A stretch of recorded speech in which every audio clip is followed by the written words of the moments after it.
Hello friends, Vaghela એજ્યુકેશનમાં હું આશીષ વાઘેલા આપ સૌનું હાર્દિક સ્વાગત કરું છું. મિત્રો, રચનાથી શરૂઆત કરીએ. જલાવીને કરી દે ભસ્મ એવું આગ છે ઈર્ષા. જલાવીને કરી દે ભસ્મ એવું આગ છે ઈર્ષા, અને ડસે કારણ વગર એવો કપાતર નાગ છે ઈર્ષા. મિત્રો, આજે આપણે સામાન્ય વિજ્ઞાન જોવાનું છે, અને આ લેક્ચર નંબર મિત્રો વિશ્વાસ સિરીઝની મિત્રો 32મો નંબર લેક્ચર થશે આપણો આ. તો ચાલો મિત્રો ચાલુ કરીએ લેક્ચર 32મા નંબરનો. એ પહેલાં મિત્રો તમે વાઘેલા એજ્યુકેશન ચેનલને છે સબસ્ક્રાઈબ ન કરી હોય તો કરી લેજો ખાસ. આજે આપણે જોવાનું છે સામાન્ય વિજ્ઞાન. તો ચાલો મિત્રો 1 બાય 1 ચાલુ કરીએ. એની અંદર પહેલો પ્રશ્ન છે મિત્રો, જઠર રસની સરેરાશ પીએચ જણાવો. મિત્રો, જઠર રસની પરીક્ષામાં પ્રશ્ન પૂછાય. જઠર રસની સરેરાશ પીએચ કેટલી હોય છે? 1 થી 3 હોય છે, બરાબર. એને પછી જઠર રસમાં રહેલું પેપ્સિન પ્રોટીનના પાચનમાં ઉપયોગી બને છે. મિત્રો, જઠરમાં રહેલું જે પેપ્સિન હોય છે શેના પાચનમાં ઉપયોગી બને છે? તો પ્રોટીનના પાચનમાં ઉપયોગી બને છે. પરીક્ષામાં પ્રશ્ન પૂછાય જઠરની અંદર પ્રોટીનના પાચનમાં શું ઉપયોગી બને છે મિત્રો? તો પેપ્સિન ઉપયોગી બને છે. ગમે રીતે પ્રશ્ન પૂછાઈ શકે છે, બરાબર. એના પછી પ્રશ્ન જોઈએ આપણે, ખોરાકમાં પ્રોટીનનું પાચન કરવામાં કયો ઉત્સેચક છે મિત્રો એ મદદરૂપ થાય છે? તો પ્રોટીનના પાચનમાં છે એ ઉત્સેચક છે મદદરૂપ થાય એ છે મિત્રો ટ્રિપ્સિન. કયો ઉત્સેચક છે? ટ્રિપ્સિન. જઠરમાં રહેલું રેનિન, મિત્રો જઠરમાં રહેલું રેનિન છે એ દૂધમાં ઉપસ્થિત કેસીન પ્રોટીનનું પાચન કરે છે. હવે એટલી વસ્તુ પહેલાં જાણી લો, દૂધમાં છે કેસીન નામનું પ્રોટીન હોય છે, અને જઠરમાં શું હોય છે મિત્રો? રેનિન. એ રેનિન છે મિત્રો, જઠરમાં રહેલું રેનિન છે એ કેસીનનું શું કરે છે? પાચન કરે છે. યાદ રાખી લેજો. પ્રોટીનમાં પાચનની શરૂઆત ક્યાંથી થાય છે? તો મિત્રો યાદ રાખી લો, જઠરથી જ તે પ્રોટીનનું પાચનની શરૂઆત થાય છે, બરાબર છે. એના પછીના પ્રશ્નની વાત કરીએ આપણે, જે દાંત પેઢા એટલે કે મસૂડામાં ખૂંચી ગયેલા હોય તેને શું કહેવાય છે? તો મિત્રો એને કહેવાય છે થિકોડોન્ટ. શું કહેવાય છે? થિકોડોન્ટ કહેવાય છે. જે પેઢા છે મિત્રો મસૂડા ખૂંચી ગયેલા હોય ને શું કહેવાય? થિકોડોન્ટ કહેવાય, બરાબર. દાંતની ઉપર આવેલું પડ જે મિત્રો હાર્ડેસ્ટ જેને કહેવાય સબસ્ટન્સ પદાર્થ છે, તો એ મિત્રો છે ઇનેમલ છે. શરીરનો સૌથી સખતમાં સખત પદાર્થ હોય તો ઇનેમલ છે. ખાસ યાદ રાખી લેજો. દાંતની ઉપર આવેલું પડ જેને કહેવાય છે ઇનેમલ, બરાબર. અન્નનળીની લંબાઈ જણાવો. પરીક્ષામાં પૂછે અન્નનળીની લંબાઈ કેટલી છે? તો 23 થી 25 સેન્ટીમીટર અન્નનળીની લંબાઈ હોય છે. જઠરના કેટલા ભાગમાં વહેંચાયેલું હોય છે મિત્રો? તો જઠર છે કેટલા ભાગમાં વહેંચાયેલું હોય છે? તો મિત્રો જઠર છે 3 ભાગમાં, અગ્રભાગ જેને મિત્રો કાર્ડિયાક કહેવાય છે, મધ્ય ભાગ કડિક, અને પશ્વ ભાગ પાઇલોરિક. યાદ રાખી લેજો, 3 ભાગમાં વહેંચાયેલું હોય છે. પ્રોટીનના પાચન માટેનું મુખ્ય સ્થાન કયું છે? તો મિત્રો પ્રોટીનના પાચન માટેનું મુખ્ય સ્થાન છે જઠર, બરાબર. એના પછીની વાત કરીએ પ્રશ્નની, પ્રોટીનનું પાચન કયો ઉત્સેચક કરે છે મિત્રો? તો પ્રોટીનનું પાચન છે મિત્રો ટ્રિપ્સિન નામનો ઉત્સેચક છે એ પ્રોટીનનું પાચન કરે છે. યાદ રાખી મોસ્ટ ઇમ્પોર્ટન્ટ પ્રશ્ન, પ્રોટીનનું પાચન છે કયો ઉત્સેચક કરે છે? તો ટ્રિપ્સિન નામનો ઉત્સેચક છે મિત્રો એ પ્રોટીનનું પાચન કરે છે. જઠરમાં રહેલું મંદ હાઇડ્રોક્લોરિક એસિડ છે ખોરાકને શું બનાવે છે મિત્રો? જંતુમુક્ત બનાવે છે. જઠરમાં રહેલું મંદ હાઇડ્રોક્લોરિક એસિડ છે ખોરાકને જંતુમુક્ત બનાવે છે. જઠરમાં રહેલું મ્યુક્સ એટલે કે મ્યુસિન જઠરમાં એસિડિક પ્રભાવને ઘટાડી જઠરનું રક્ષણ કરે છે. તો જઠરમાં શું રહેલું હોય છે? નામનું મ્યુકસ અથવા તો મ્યુસિન. એ મિત્રો શું કરે છે? જઠરમાં એસિડિક પ્રભાવને ઘટાડી જઠરનું રક્ષણ કરે છે. નાના આંતરડાની લંબાઈ જણાવો. તો યાદ રાખો મિત્રો, નાના છે નાનું પણ આમ કેવું છે મિત્રો? મોટું આંતરડું છે, બરાબર. સોરી મિત્રો, લંબાઈ મોટી છે નાનું આંતરડું પણ લંબાઈ કેવી છે એની? વધારે છે. 21 થી 22 ફૂટ એટલે કે 6.5 મીટર. પરીક્ષામાં પૂછે ખાસ યાદ રાખી લેજો. નાના આંતરડાની લંબાઈ છે 21 થી 22 ફૂટ હોય છે, અને કેટલા? 6.5 મીટર. મીટરમાં પૂછે 6.5 મીટર, બરાબર. નાના આંતરડાના ભાગ જણાવો મિત્રો. નાના આંતરડાના ભાગ છે મિત્રો પક્વાશય છે, મધ્યાંત્ર છે, અને શેષાંત્ર. પક્વાશય, મધ્યાંત્ર અને શેષાંત્ર નાના આંતરડાના ભાગ છે. એના પછી પ્રશ્ન આપણે જોઈએ, પ્રોટીનના અવયવોને એમિનો એસિડમાં કોણ ફેરે છે? તો તો મિત્રો પ્રોટીનના અવયવોને એમિનો એસિડમાં કોણ ફેરવે છે? તો ઇરેપ્સિન નામનું છે મિત્રો ઉત્સેચક છે, એ પ્રોટીનના અવયવોને એમિનો એસિડમાં ફેરવે છે, ઇરેપ્સિન. ખાસ યાદ રાખી લેજો. ચરબીના પાચનમાં કોણ જવાબદાર છે? તો ચરબીના પાચનમાં મિત્રો લાઇપેઝ જવાબદાર છે. ચરબીના પાચનમાં જવાબદાર હોય તે મિત્રો છે લાઇપેઝ. નેત્રદાનમાં આંખનો કયો ભાગ દાન કરવામાં આવે છે? તો મિત્રો નેત્રદાનમાં આંખનો જે કોર્નિયા છે એ દાન કરવામાં આવે છે. આંખનો ભાગ કોર્નિયાને દાન કરવામાં આવે છે. કયા પ્રાણીઓમાં નાના આંતરડાની લંબાઈ વધુ હોય છે? કયા પ્રાણીઓ છે? તો મિત્રો એ પ્રાણીઓ છે તૃણાહારી પ્રાણીઓમાં નાના આંતરડાની લંબાઈ કેવી હોય છે મિત્રો? વધુ હોય છે, વધારે હોય છે. મોટા આંતરડાની મિત્રો લંબાઈ જણાવો. મોટા આંતરડાની લંબાઈ મિત્રો ઓલું 6.5 મીટર તો નાના આંતરડું, જ્યારે આ છે મિત્રો 1.5 મીટર છે અને 6 ફૂટ છે. યાદ રાખી લેજો મોટા આંતરડાની લંબાઈ. એના પછી નાનું અને મોટું આંતરડું જે સ્થાને જોડાય તેને શું કહેવાય? નાનું આંતરડું અને મોટું આંતરડું જે સ્થાને જોડાય મિત્રો એને અધ્યાંત્ર કહેવાય. શું કહેવાય છે? અધ્યાંત્ર.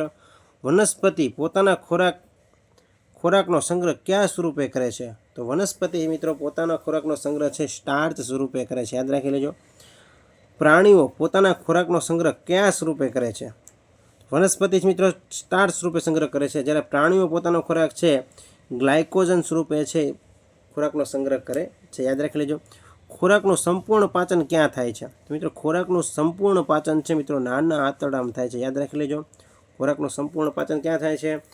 નાના આંતરડામાં થાય છે. અને હમણાં આપણે જોયું એમ નાના આંતરડાની લંબાઈ કેટલી છે મિત્રો? તો કે નાના આંતરડાની લંબાઈ છે મિત્રો 6.5 મીટર અથવા તો 21 થી 22 ફૂટ. એવી જ રીતે મિત્રો મોટા આંતરડાની લંબાઈ છે મિત્રો 1.5 મીટર અથવા તો 6 ફૂટ. યાદ રાખી લેજો. બરાબર. એના પછીનો પ્રશ્ન આપણે જોઈએ. પાચન થયેલા ખોરાકનું શોષણ ક્યાં થાય છે?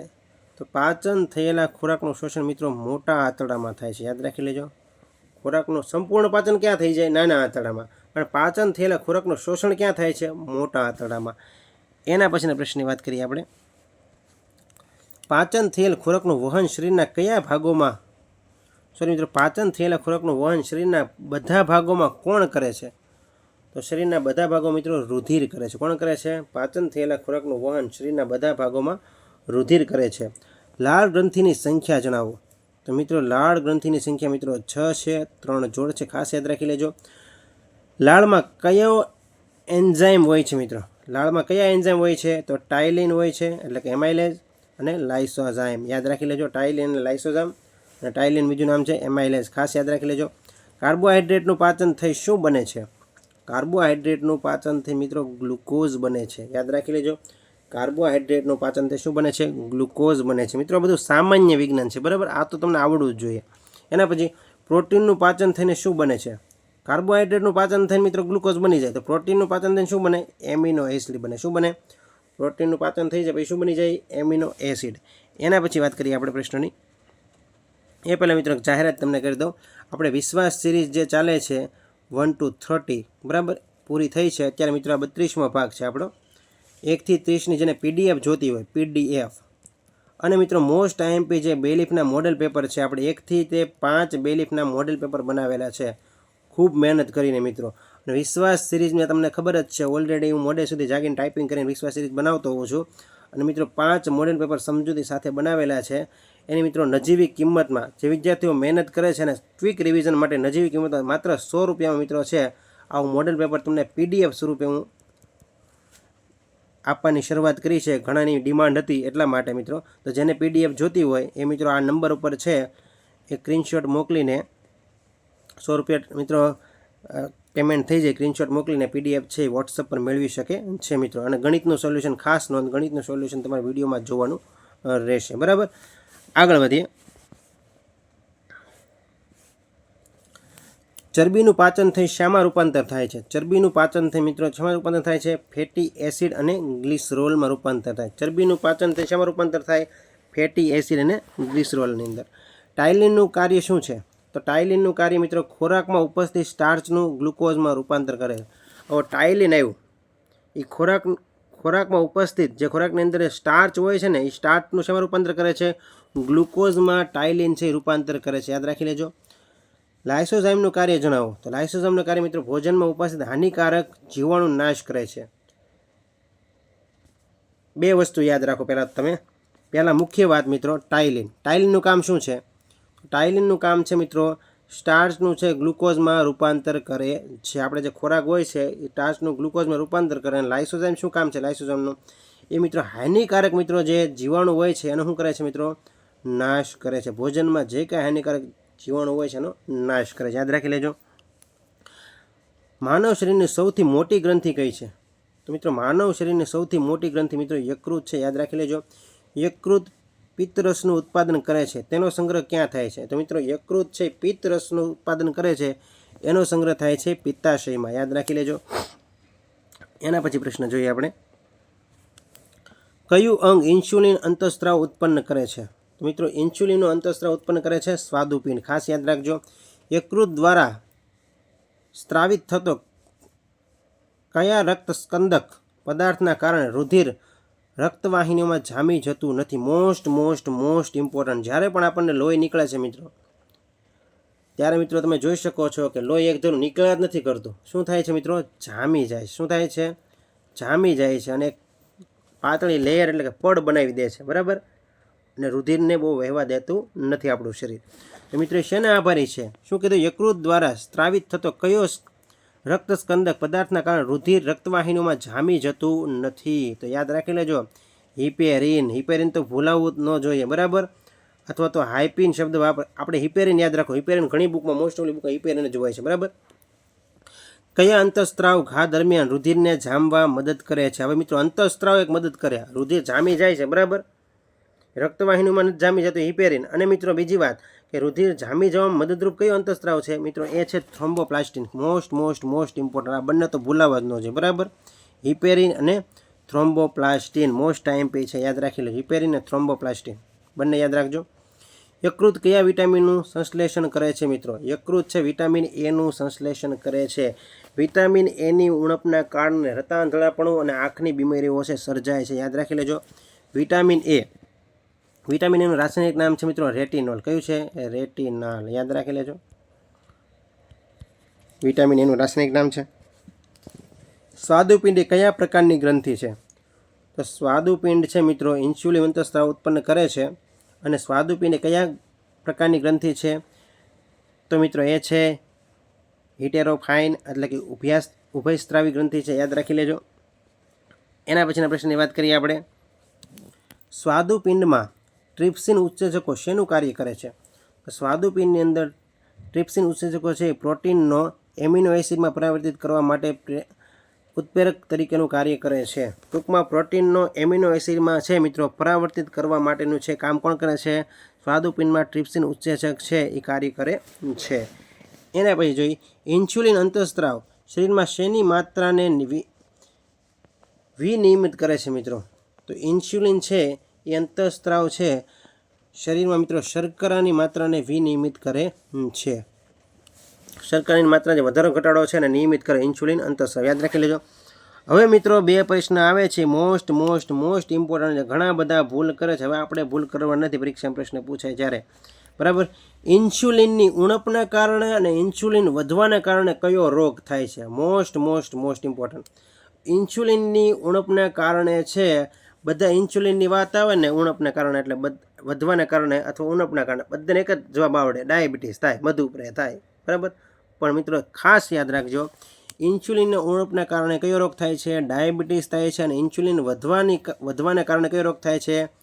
હાઇપોગ્લાયસેમિયા. ખાસ યાદ રાખી લો, હાઇપોગ્લાયસેમિયા નામનો રોગ છે ઇન્સ્યુલિનના વધવાના કારણે થાય છે. યાદ રાખી લેજો.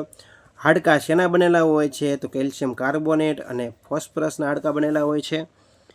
એના પછી વાત કરીએ આપણે હાડકાઓનો અભ્યાસ કરતી શાખાને શું કહેવાય મિત્રો? તો ઓસ્ટિયોલોજી કહેવાય. શું કહેવાય? ઓસ્ટિયોલોજી. હાડકાના ડૉક્ટરને શું કહેવાય? તો ઓર્થોપેડિક કહેવાય. આ તો ખબર જ હશે, કારણ કે ઘણી વખત પેડા આશરા હોય તો આપણે હોસ્પિટલમાં ગયા હોય તો ઓર્થોપેડિક લખેલું જ હોય છે મોસ્ટ ઓફલી, બરાબર.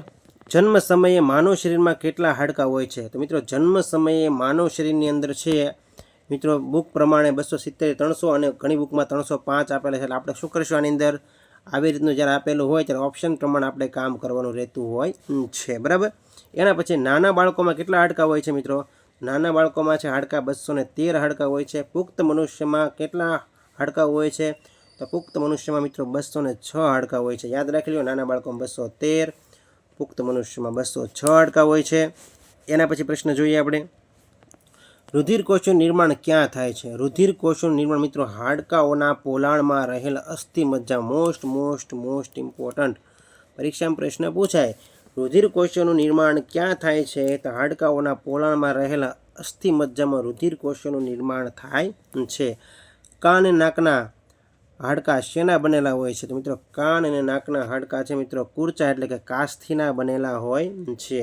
હાડકાઓની સામાન્ય વૃદ્ધિ માટે કયું વિટામિન જરૂરી છે?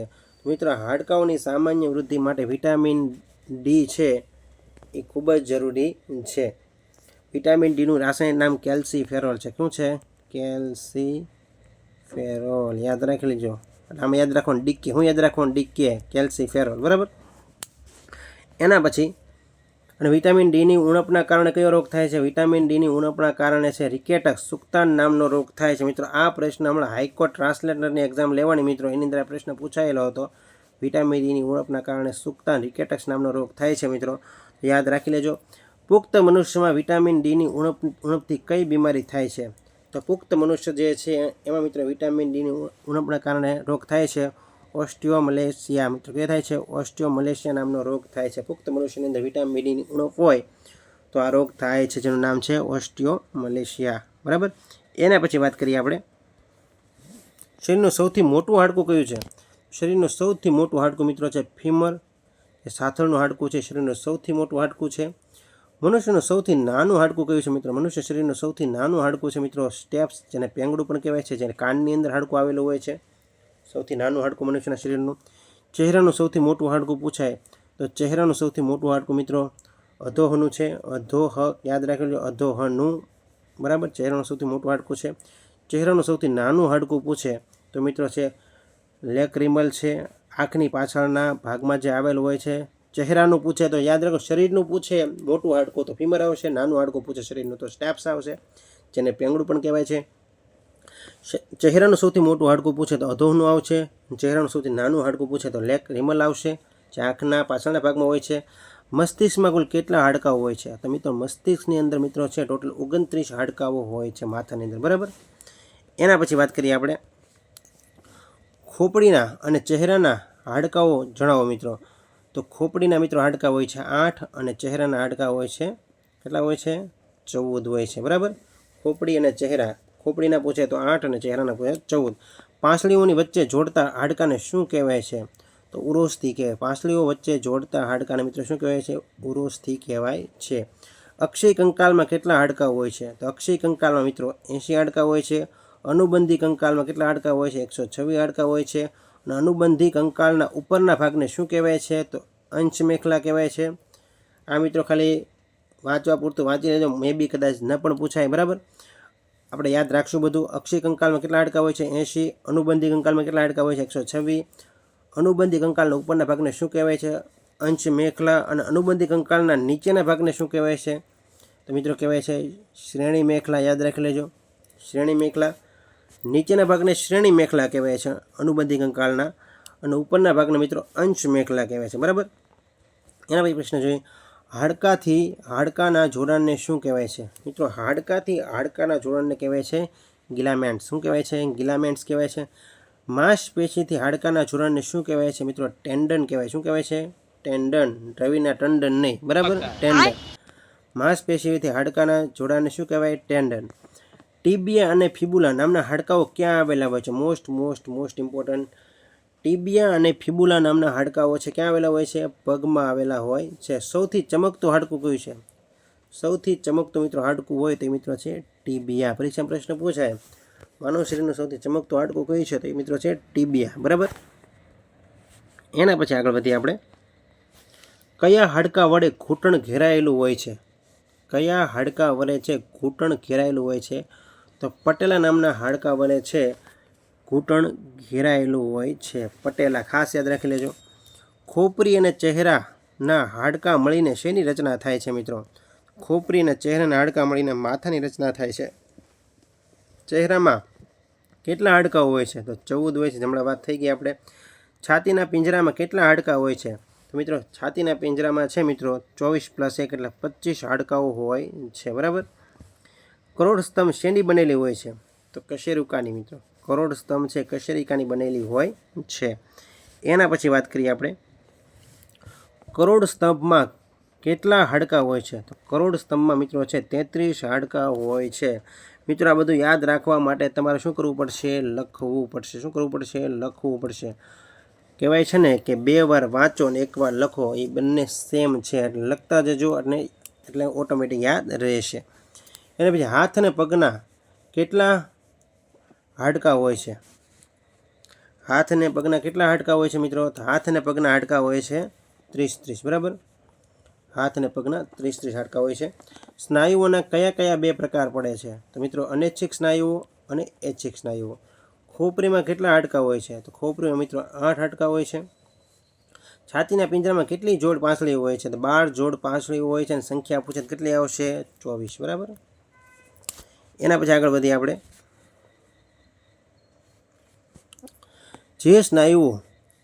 જે સ્નાયુઓને નિયંત્રણ પર આપણું નિયંત્રણ નથી તેવા સ્નાયુઓને શું કહેવાય છે મિત્રો? તો સ્વયંવર્તી સ્નાયુઓ કહેવાય. જે સ્નાયુઓને નિયંત્રણ પર આપણું નિયંત્રણ નથી એવા સ્નાયુઓને મિત્રો કહેવાય છે સ્વયંવર્તી સ્નાયુઓ. જે હાડકાઓ વળી શકે તેવા સાંધાથી જોડાયેલા હોય તેને શું કહેવાય છે મિત્રો? એને ચલ સાંધા કહેવાય. શું કહેવાય? ચલ સાંધા. જે હાડકાઓ વળી ન શકે તેવા સાંધાઓથી જોડાયેલા હોય તેને શું કહેવાય છે? અચલ સાંધા કહેવાય. બરાબર. 2 પ્રશ્ન જોજો મિત્રો. ગેપ તમે ખાસ જો. જે હાડકાઓ વળી શકે તેવા સાંધા જોડાયેલા હોય તેને મિત્રો ચલ સાંધા કહેવાય. જે હાડકાઓ વળી ન શકે તેવા સાંધા જોડાયેલા હોય તેને અચલ સાંધા કહેવાય છે. મોટા અને સતત કાર્યાન્વિત સાંધાઓ કયું પ્રવાહી હોય છે મિત્રો?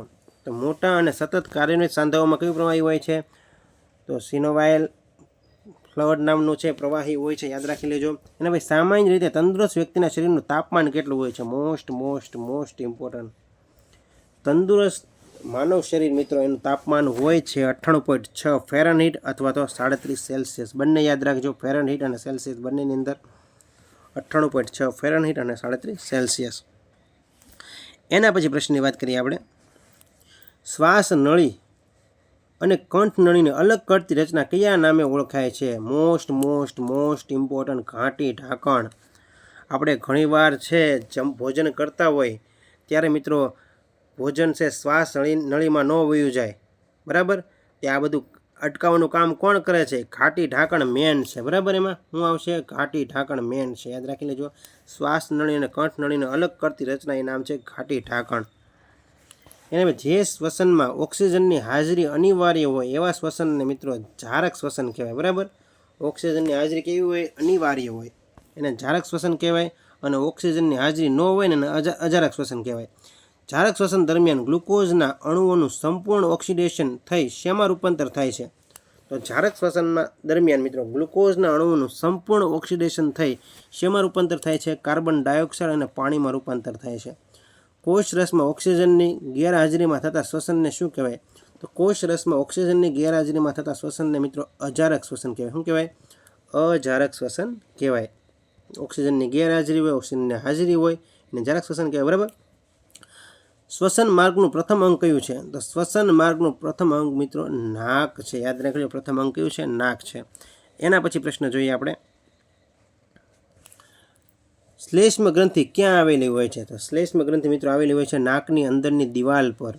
શ્વાસ નળીની લંબાઈ જણાવો. શ્વાસ નળીની લંબાઈ IMP 12 સેન્ટીમીટર છે. શ્વસન માર્ગનો એ ભાગ જે શ્વાસ નળીની સાથે જોડાય તેને શું કહેવાય છે? તો શ્વસન માર્ગનો એ ભાગ જે શ્વાસ નળી સાથે જોડાય છે તેને મિત્રો કહેવાય છે ગળું અથવા તો સ્વર યંત્ર. બરાબર. ઘાટી ઢાંકણનું કાર્ય શું છે? મોસ્ટ ઇમ્પોર્ટન્ટ જો આવી ગયું છે આપણે જે ચર્ચા કરતા થાય એ. ખોરાકને શ્વાસ નળીમાં જતો છે અટકાવે છે. ઘાટી ઢાંકણનું કાર્ય શું છે મિત્રો? ખોરાકને છે શ્વાસ નળીની અંદર જતો છે અટકાવે છે. એક રચના છે કુદરતી. બરાબર. ઉચ્છ્વાસ વખતે ઓક્સિજન અને કાર્બન ડાયોક્સાઇડની માત્રા શું હોય છે? તો ઉચ્છ્વાસ વખતે ઓક્સિજન અને કાર્બન ડાયોક્સાઇડની માત્રા મિત્રો 16% દ્વારા 3.6%. બરાબર. મિત્રો અહીં દ્વારા નથી, અને આવશે. શું આવશે અહીં? દ્વારા નહીં આવે. શું આવશે? અને. તો ઉચ્છ્વાસ વખતે ઓક્સિજન અને કાર્બન ડાયોક્સાઇડની માત્રા શું હોય છે? 16% અને 3.6%. યાદ રાખી લેજો. ઉચ્છ્વાસ વખતે ઓક્સિજન અને કાર્બન ડાયોક્સાઇડની માત્રા કેટલી હોય છે? 16% અને 3.6%. એના પછીના પ્રશ્નની વાત કરીએ આપણે. ફેફસાના ડૉક્ટરને શું કહેવાય છે? તો ફેફસાના ડૉક્ટરને મિત્રો કહેવાય છે પલ્મોનોલોજિસ્ટ. યાદ રાખી લેજો. પલ્મોનોલોજિસ્ટ. ફેફસાના ડૉક્ટરને પલ્મોનોલોજિસ્ટ કહેવાય છે. શ્વસન માપવા માટેનું વપરાતું સાધન કયું છે? તો શ્વસન માપવા માટે વપરાતું સાધન છે મિત્રો સ્પાયરોમીટર છે. શું છે? સ્પાયરોમીટર. જે શ્વસન માપવા માટે વપરાતું સાધન છે સ્પાયરોમીટર. ફેફસાનું સંકોચન અને વિસ્તરણનું કાર્ય કોણ કરે છે? તો ફેફસાનું સંકોચન અને વિસ્તરણનું કાર્ય કરે છે મિત્રો ઉદર પટલ. યાદ રાખી લેજો. ઉદર પટલ છે. યાદ રાખી લેજો. રુધિરમાં O2 અને CO2 ઓક્સિજન અને કાર્બન ડાયોક્સાઇડનું વહન કોના દ્વારા થાય છે? તો રુધિરમાં ઓક્સિજન અને કાર્બન ડાયોક્સાઇડનું વહન મિત્રો થાય છે હિમોગ્લોબિન દ્વારા. બરાબર. ઓક્સિજન યુક્ત હિમોગ્લોબિનનો રંગ કેવો હોય છે? તો ઓક્સિજન યુક્ત હિમોગ્લોબિનનો રંગ મિત્રો લાલ હોય છે. તો મિત્રો આ તમને વિડીયો ગમ્યો હોય તો ચેનલ લાઇક કરજો, શેર કરજો અને સબસ્ક્રાઈબ કરજો, જેથી આવડી અપડેટ તમને સમયસર મળતી રહે. Thank you friends.